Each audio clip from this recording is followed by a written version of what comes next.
Welcome to another episode of the brand called You, a video and podcast show that brings you leadership lessons, knowledge, experience, and wisdom from hundreds of successful individuals from around the world.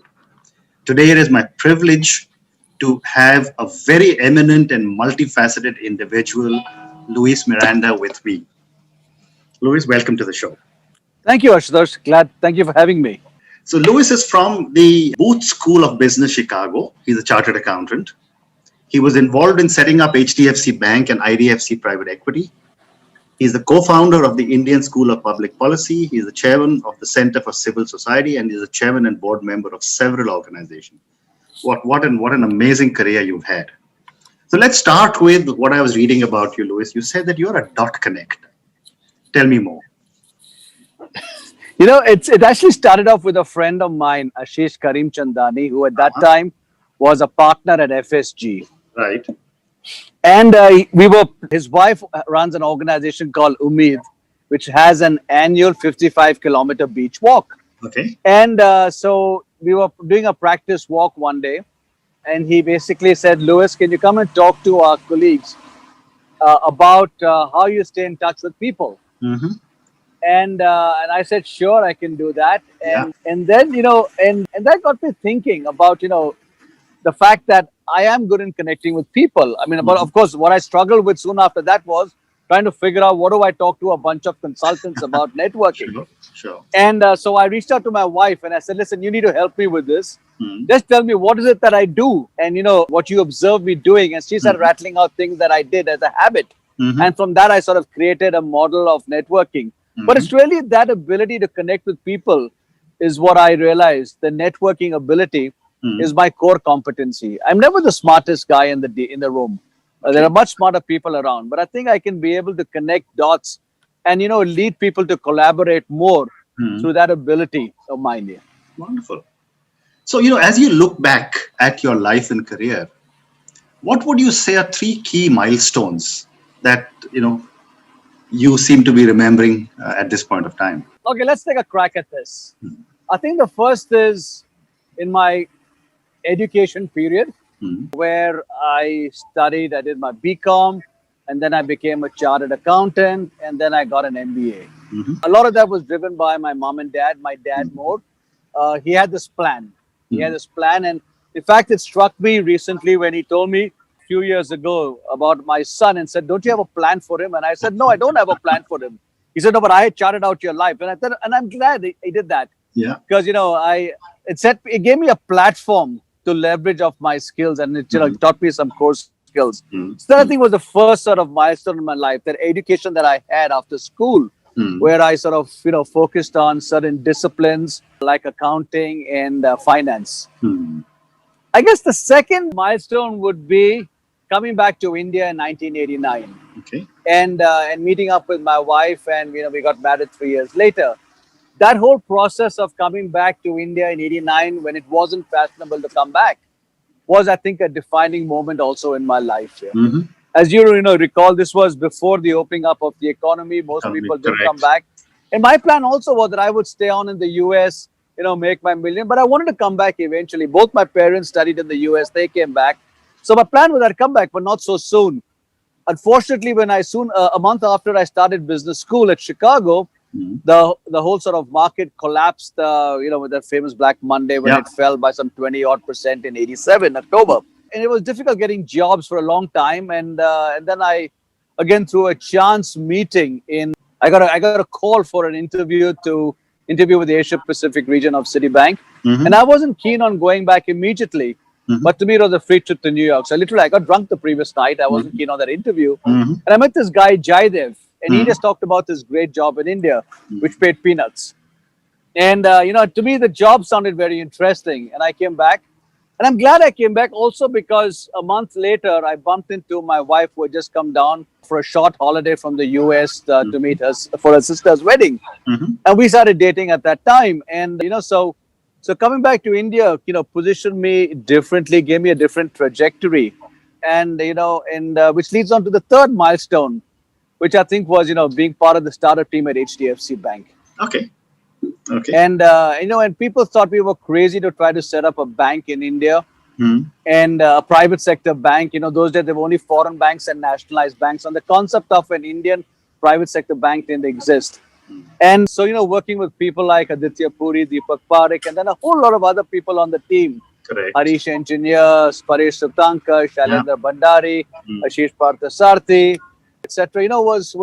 Created this fabulous sort of network of people. And also that was the first startup that I was involved in, and that got me hooked up to startups. Okay. The difference is that, a lot of the startups I've been involved with, except for maybe the Indian School of Public Policy, was because of other people's money and not necessarily my own money being put in. Correct. But, that I think these are the three milestones. The educational foundation that I had, coming back to India in 89, and then starting HDFC Bank in 94. Terrific. So, before I come to the Indian School of Public Policy, you mentioned a few minutes ago that you were a terrific networker. Sure. My question to you is, number one, what goes into being a good networker, and why is networking important? Okay. So, you see, you asked the question which Ashish, which I was stressed out when Ashish asked me to come and talk to his team. They said, what do I talk to people about? Whatever I do comes naturally. So, as I said, Fiona, my wife, started telling me, rattling off things that she saw me do. And so I loaded down a lot of stuff. I remember we were driving to the airport, and on the way to the airport, she was I was taking notes while she was driving. And then I sort of, put that into a framework, because as you know, consultants don't understand anything unless it's put into a framework. And I'm glad Ashish asked me to talk to his team at FSG, because it helped me sort of put my thoughts together. And I came up with this model of, what I do with networking, and I call it the FORCE model. Okay. It's a bad joke, but it's spelled PHORCE, where P stands for positivity. If you're not positive, if you're not optimistic, if you're not positive, you can't network with people. That's the first thing. H is hard work. There's a lot of work that goes into staying in touch with people. Yeah. O stands for openness. There's always another point of view. And if we stay close to the fact that we're the only ones who are right, or our view is the only right view, you can't build up networks. Correct. R stands for resilience and the ability to trust people. The ability to trust people. And C stands for consequences, where we take responsibility for our own actions. We don't blame other people for it, because the moment you start blaming other people for it, it becomes very difficult to build up networks of trust. Okay. And E stands for empathy. You got to care for people to build that out. Okay. And you've been a great networker. Every young person who will listen to you and me talking on this interview would like to network. But a lot of people ask me, why is it important to network? Sure, if you are extremely brilliant, which I'm not, you possibly don't need to network. Okay. But if you're just a normal person like me, you got to sort of leverage off other people. And look at some of the challenges we're facing today. A lot of it are stuff which one or two organizations or people can't solve. It's all about working in collaborations, and collaborations are about building networks. So it's that ability to sort of, follow the skill of working with people, which is so important. So for example, if you don't trust people, then you can't sort of, build collaborations. If you are not open to the fact that someone else may have a more valid point of view, you can't build those relationships. Correct. If you sort of don't have empathy, you don't care for people, you can't build relationships. Very well. So I think it's an important thing that the whole element of which my wife helped me create, force, is so important. I'm going to repeat what force stands for again.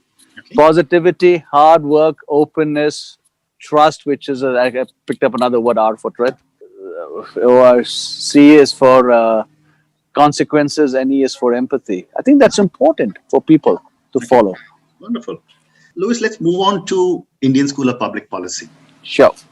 Tell me about the scope of work that you do here. So it actually goes back to the Center for Civil Society, a think tank that I chair. It was set up by a guy called Parth Shah 23 years ago, actually in 1997, on the 50th anniversary of India's independence. Right. And the message that he had was coming out that we got political independence in 1947. But we still didn't have economic independence, which really happened around 91, or some people say in the 80s. And therefore, how do we talk more about the role of freedom, empowerment, etc., choice to help us get over the economic freedom and to make our country prosperous.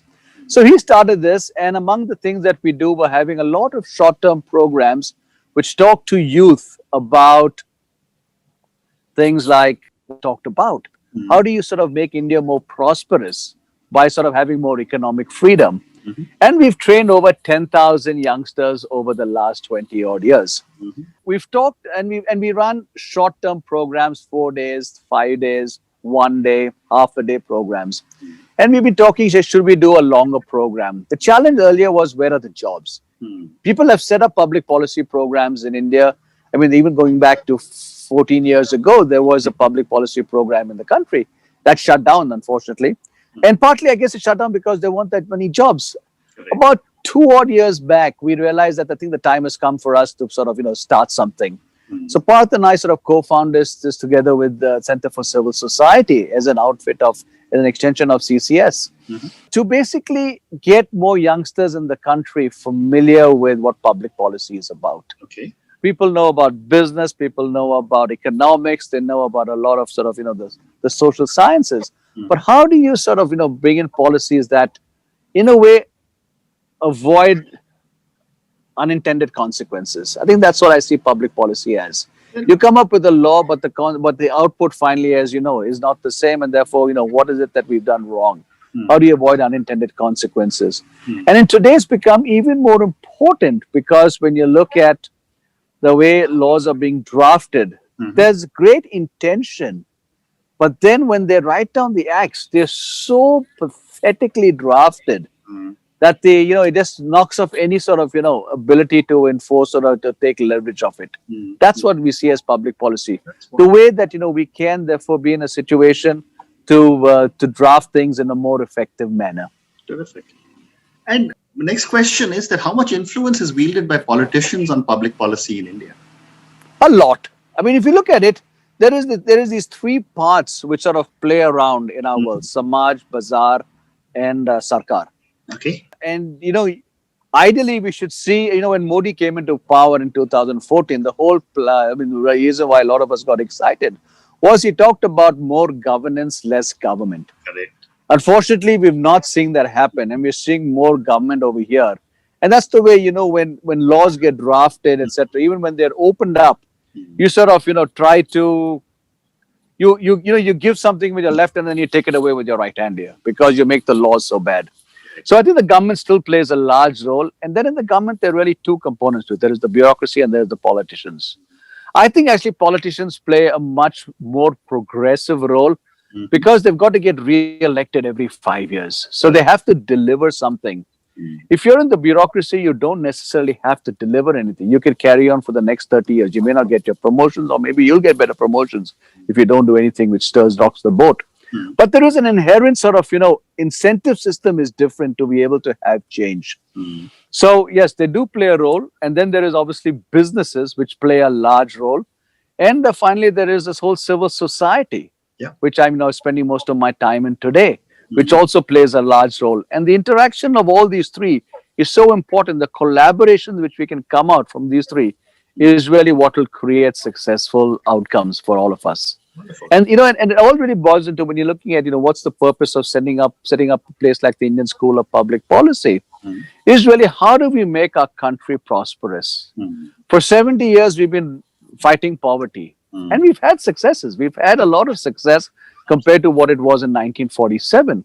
But when we look at what China has done, we pale in comparison. Correct. And I think that's really the model for us to look at. And a large part of what China has done was really because of economic development. And I'm a firm believer, like a lot of people, that economic development is the best way to get people out of poverty, is the best way to build prosperity.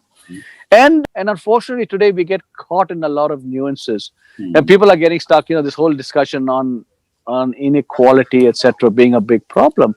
And I agree that inequality is not ideal. But the bigger problem is that today there are people around us who are dying of starvation, who don't have a place to stay, who are in abject poverty. That to me is a bigger sin than inequality. Absolutely right.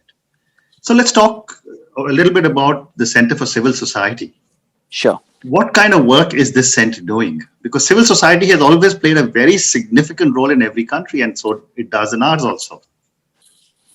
It's interesting when the word civil society was not a word that was a buzzword for a lot of people. Absolutely. And when Anna Hazare started his movement on civil society, the joke was that we would start getting letters addressed to him, care of Center for Civil Society, even though we had no connection with Yeah. him. Yeah. And there's this whole argument, what is civil society? And I think civil society is really the sort of the people we live around us, the communities, and how do we make it, how do we work together? Right. We focused on certain sort of areas which we believe are important to focus on. And it's really to do with research. Stuff which we do is based on research. And the second thing is really about some of the training that we do. I talked about earlier, what we call, which we now call CCS Academy, and which more finally was the inspiration for the Indian School of Public Policy. But on the research side, there have been a few areas that we worked in, and I want to talk about two. One is our role in education, and the second is our role on livelihoods at the bottom of the pyramid. So let's look at education. Again, education has been a challenge. We've been talking about it for so long. And in a way, it also reflects the role of a think tank. I've been asked, what does a think tank do? And I give the simple example. We give money to schools, to NGOs which fund schools, and I think they all do a fabulous job. And I'm involved with quite a few NGOs which are involved in education, like Educate Girls, which works in really remote areas of Rajasthan, MP, and Uttar Pradesh. 17,000 feet, which works in Ladakh in frontier villages, and Sanba Trust, which works in the forests and deep areas of Manipur and Nagaland. But and we work over there to sort of fund students to be able to get better outcomes or go to school. Right. But then the question is asked really, why do we have that problem with education? And that's what a think tank does. That's what CCS does. Why do we have those problems in the first place? And what can we do to sort of work on them? So the first really a big idea that we worked on at CCS was this whole idea of school choice and vouchers. Let parents decide where they want to send their kids. Why should the government or some Babu or some brilliant educationist sitting in Delhi decide where your kid should go to? Give parents a choice. And therefore, you can give them a choice when they can afford to have a choice. If you have only one government school which offers education for free, and there are a couple of budget private schools which charge maybe 400 rupees a month, I mean, there is an incentive to send it to the government school because it's free. And actually, that is the fabulous role which the government plays, by offering education for free. Then why is it that most Indians, and I'm saying the percentage is more than 50%, go to private schools, including the poor? My driver would send his kids to a private school. He paid for them. We said, no, we're going to pay for it, so we'll pay for their education. And the reason they do it is because they perceive that the education they'll get in a private budget school is better than they'll get in a government school. Right. And the fact that, people are rejecting a product that is offered for free is a huge sort of signal to the government saying that there is something wrong over there. You can't blame practices that, they're marketing more aggressively, etc. Because if you have a free product, people should be taking it if it's good. So anyway, so we argued for the fact that private budget schools is really the way to go. It helps people have choice. And if the private school is doing a bad job, you have that option which is there with the government school. Correct. So, so how do you sort of, focus that? So we focused a lot on that, and we formed an organization called the National Independent Schools Alliance, which really argues for improving the quality of private budget schools and also advocating for their case of not being shut down under the old RTE. Okay. Then the recent new education policy talks about the fact that there should be a segregation of roles, something which we've been arguing for a long time. That the government is a provider of schools, it's a regulator of schools, and it's a financier of schools. And therefore, there is a huge conflict of interest, which is therefore anti-private sector. But if you were to split up these three roles, then like you do in the electricity business, like you do in the aviation sector, like you do in the banking sector, you then have better outcomes and things. So we've been arguing for that. And we're happy that the new education policy just announced takes into account this. And I remember when we pitched it to the government 2-3 years ago, we got criticized for it. But then the government sort of accepted that. So that's the role what we're doing, for example, on the education side. I quickly want to move to the livelihood side. Yeah. So there are in our view, there are three sectors of society which really got neglected in 91. One was the people who are really working at the street level, the street vendors, the people who are the small shopkeepers. So we basically worked with the Rajasthan government and we helped them. We had an office in Jaipur for 3 years where we worked through the setting up of the street vendor bill over there, and then became a street vendor act. And we're doing a lot of work now on the research and follow up on what will be the impact on the street vendor act across the country. And the second thing that we've been focusing on is also the ease of doing business at the micro level. So 2 years ago, we had interns, and we've been running this internship program for 15, 20 years. They focused on in Delhi, what are the various challenges small businesses have? And we came up with a lovely compendium of work which actually the Delhi government released. And it talks about how can you make it life easier. For example, if you want to set up a small business, the registration costs, etc., are so high. You've created barriers to entry over there. So how can you make it easier for someone to start at the micro level? So that's the first thing we do. The second sector which sort of got ignored were the poor farmers, the small farmers. And that's why the steps taken by the government today are things that we've sort of been arguing for, about just making life more free for the farmers. Correct. And here the worry is that, are we doing a similar situation where the left hand releases it and then the right hand comes in and creates laws which sort of negate what the left hand is doing. Right. But otherwise, if you have less government involved in the lives of farmers, I think we'll have better outcomes for the farmers in terms of land usage, pricing, etc. And the third sector, which has been neglected in 91, which has also been interesting, is the role of tribals and indigenous communities living in the forest. And there we played a role in pushing through. One of the things we worked on was bamboo. And bamboo is a grass and not a tree. What does it mean? If it's a tree, you can't cut it freely. You'll get harassed by the forest officials, etc. So we worked on this for a long time, and we came up with a lot of data which we gave the government. I think the repository of information we have on bamboo at CCS is the largest in the country. And we basically convinced them, together with other organizations, and we helped some of the organizations get data, that bamboo is a grass and not a tree. So therefore, today people can make a living out of growing bamboo. And you look at a lot of the stuff being created in other parts of Southeast Asia out of bamboo. You can make livelihoods. You can improve the lives of people in their own communities by doing this without them having to move. Wonderful. So these are some of the things that we do at CCS. I mean, on the that's research some front. amazing work that you're doing at CCS. Congratulations. Thank you. So, Louis, I have time for now 2 questions, which are going to be personal questions for you. Sure. After such an amazing career across so many different sectors, from banking to civil society to public policy, what does success mean to Louis? It actually goes back to a discussion I had with Narayan Murthy way back in 2008. I'd gone to pitch to him for business to invest in our fund. And I had a half an hour slot with him. Within 5 minutes, he'd agreed to do it. So now I have a chance to spend another 25 minutes with him. And I don't want to blow it up by saying thank you and leave the room, because I didn't know whether I get a chance like that again with him. So we started discussing our kids, and we talked about happiness. And I said,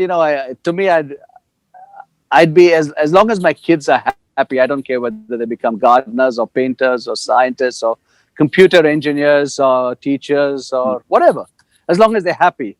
And that's sort of, we got discussing what is happiness, etc. And then we had a lot of our discussions I had with other people. And that actually, instead of being just focused on happiness, it's really to do about success.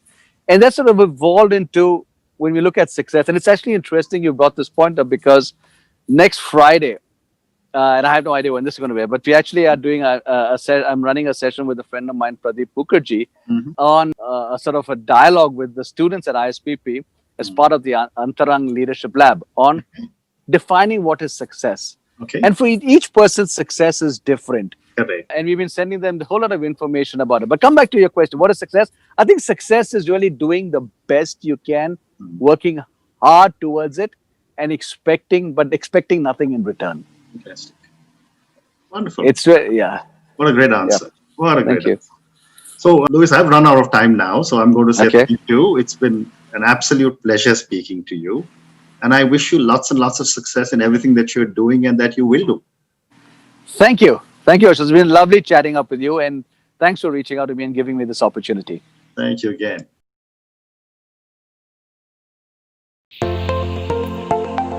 Thank you for listening to the Brand Called You videocast and podcast, a platform that brings you knowledge, experience, and wisdom of hundreds of successful individuals from around the world. Do visit our website www.tbcy.in to watch and listen to the stories of many more individuals. You can also follow us on YouTube, Facebook, Instagram, and Twitter. Just search for the Brand Called You.